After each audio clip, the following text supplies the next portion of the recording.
شروع کرتا ہوں اللہ کے نام سے جو بڑا مہربان نہایت رحم کرنے والا ہے۔ گنج بخش فیض عالم مظہر نور خدا، ناقصاں را پیر کامل کاملاں را رہنما۔ آپ سادات حسنی سے ہیں، آپ سلطان الطریقت ہیں۔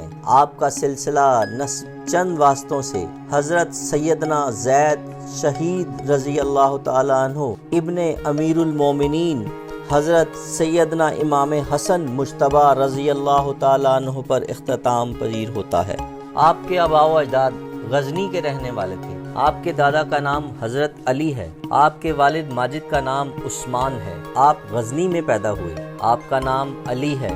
حجویر شہر کا نام نہیں ہے۔ لوگ یہ سمجھتے ہیں کہ آپ کو حجویر اس لیے کہا جاتا ہے کہ آپ حجویر شہر میں رہتے تھے، تو ایسا نہیں ہے، بلکہ غزنی کے ایک محلے کا نام حجویر تھا، اسی لیے آپ علی حجویری کہلاتے ہیں۔ آپ کی کنیت ابو الحسن ہے۔ آپ داتا گنج بخش کے لقب سے پکارے جاتے ہیں۔ آپ کو داتا گنج بخش اس لیے کہا جاتا ہے کہ خواجہ خواجگان حضرت خواجہ معین الدین چشتی اجمیری رحمت اللہ علیہ جب لاہور میں تشریف لائے تو آپ کے مزار پر اعتکاف فرمایا۔ چلتے وقت خواجہ غریب النواز نے یہ شعر فرمایا: گنج بخش فیض عالم مظہر نور خدا، ناقصاں را پیر کامل کاملاں را رہنما۔ اسی روز سے آپ دادا گنج بخش کے نام سے مشہور ہوئے۔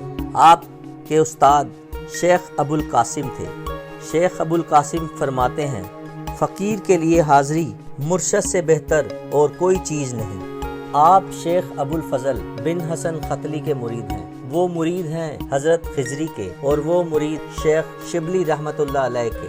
مرشد کے حکم سے ہندوستان کی سرزمین پر تشریف لائے۔ واقعہ کچھ اس طرح سے ہے کہ اپنے پیرو روشن ضمیر کو خواب میں دیکھا۔ وہ فرماتے ہیں کہ تم کو لاہور کا قطب بنایا گیا ہے، لاہور تمہارے سپرد کیا گیا ہے، لاہور جاؤ، دیر نہ لگاؤ اور جلدی روانہ ہو جاؤ۔ حکم پاتے ہی روانہ ہوئے۔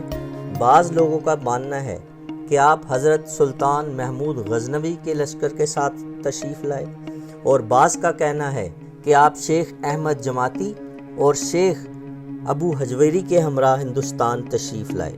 لاہور میں پہنچ کر رات ہو جانے کی وجہ سے آپ نے لاہور کے باہر ہی قیام فرمایا۔ شہر میں جب داخل ہوئے تو ایک جنازہ آتا ہوا دیکھا۔ آپ کو معلوم ہوا کہ یہ جنازہ شیخ حسن زنجانی رحمت اللہ علیہ کا جنازہ تھا، تو آپ کو معلوم ہوا کہ پیرو مرشد کے حکم میں کیا مصلحت تھی۔ آپ نے لاہور میں مستقل سکونت اختیار فرمائی تاکہ تعلیم و تلقین اور رشد و ہدایت میں مشغول ہو سکے۔ آپ نے سن 465 ہجری میں اس جہان فانی سے سفر دارالآخرت فرمایا۔ بعض کے نزدیک آپ کا وصال 456 میں ہوا۔ مزار پر انوار لاہور میں فیوز و برکات کا سر چشمہ ہے۔ آپ ایک عالم تھے۔ آپ نے بہت سی کتابیں بھی لکھی۔ آپ کی مشہور کتاب منہاج الدین البیان اور کشف المحجوب ہیں۔ آپ کی کرامات بہت زیادہ ہیں، جس میں ایک دودھ دینے والی عورت کا واقعہ بڑا مشہور ہے۔ حضرت علی حجویری نے ایک مسجد تعمیر کروائی۔ مسجد کی سمت قبلہ رو نہ ہونے کی وجہ سے وہاں کے علماء نے اعتراض کیا۔ آپ نے کسی کے اعتراض کا جواب نہیں دیا۔ اس مسجد کی محراب جنوب کی طرف معلوم ہوتی تھی۔ مسجد کی تعمیر کا کام ہوتا رہا۔ جب مسجد بن کر تیار ہو گئی، آپ نے علماء مشائخ کو بلایا۔ آپ کی امامت میں نماز پڑھی گئی۔ وہاں سے فارغ ہو کر آپ نے حاضرین کو بلایا: ادھر آئیے، ذرا غور کریے کہ قبلہ کا رخ کس طرف واقع ہے۔ آپ نے توجہ فرمائی، حجابات اٹھ گئے۔ سب نے دیکھا کہ کعبہ سامنے ہے اور مسجد کی سمت بھی صحیح معلوم ہوتی۔ آئیے آپ کو ایک اور واقعہ سناتے ہیں حضرت داتا گنج بخش حجویری رحمت اللہ علیہ کے مزار کا۔ گیٹ نمبر 4 سے جب ہم انٹر ہوتے ہیں تو گیٹ نمبر 4 سے بیسمنٹ میں ہم نے جانا ہے، اور بیسمنٹ میں ایک گرین کلر کا دروازہ ہے، اور گرین شیشے کے پیچھے 2 قبریں ہیں، اور ان میں ایک قبر ہے فاروق احمد لینارڈ انگلستانی۔ جی ہاں، یہ ایک ایسا واقعہ ہے جو کہ واقعی انسان کی زندگی کے اندر آپ جب اس واقعے کو سنیں گے تو آپ کا ایمان جو ہے وہ تازہ ہوگا۔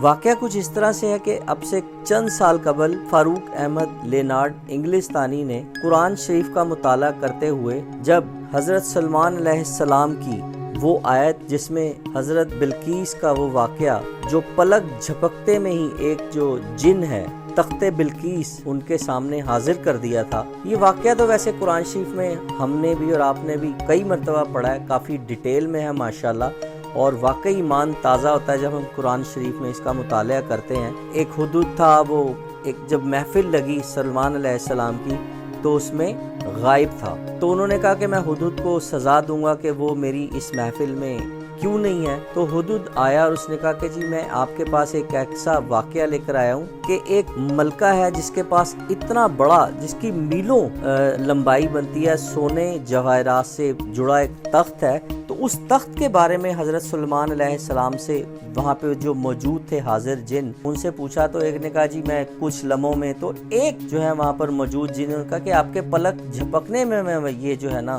تخت یہاں پر حاضر کر سکتا ہوں۔ تو یہ والا واقعہ جب فاروق احمد لینارڈ انگلستانی نے قرآن کے اندر پڑھا تو وہ بڑا متاثر ہوا اور انگلستان سے یہاں پر لاہور میں تشریف لے آیا۔ جب یہاں پہ آیا تو ان کا گزر مختلف لاہور کے علاقوں میں ہوتے ہوتے حضور داتا گنج بخش مزار کے باہر سے جب وہ گزرے تو انہیں ایک عجیب سی خوشبو محسوس ہوئی، اور اس نے کہا کہ میں جو ہے وہ یہ دیکھنا چاہتا ہوں کہ یہاں پہ کون سے بزرگ کی ہستی کا مزار ہے۔ جب وہ اندر گئے تو وہاں پر جب انہوں نے تشریف فرما ہوئے، تھوڑی دیر کے بعد ایک بزرگ جو ہے وہ وہاں پر انہیں ملے۔ بزرگ نے ان سے حال احوال پوچھا، بیٹھنے کا کہا، اور کہا کہ جی کیا پئیں گے، ٹھنڈا یا گرم؟ کیونکہ انگریز ٹھنڈے علاقے سے تھا اور موسم بھی ایسے ہی تھا، اس نے کہا جی میں گرم پیوں گا۔ تو اس بزرگ نے اپنا ہاتھ پیچھے سے ایسے نکالا اور جب ہاتھ ان کے سامنے کیا فاروق احمد لینارڈ انگلستانی کے سامنے، تو ان کے ہاتھ میں ایک چائے کا کپ اور ان کے سامنے اس نے رکھ دیا۔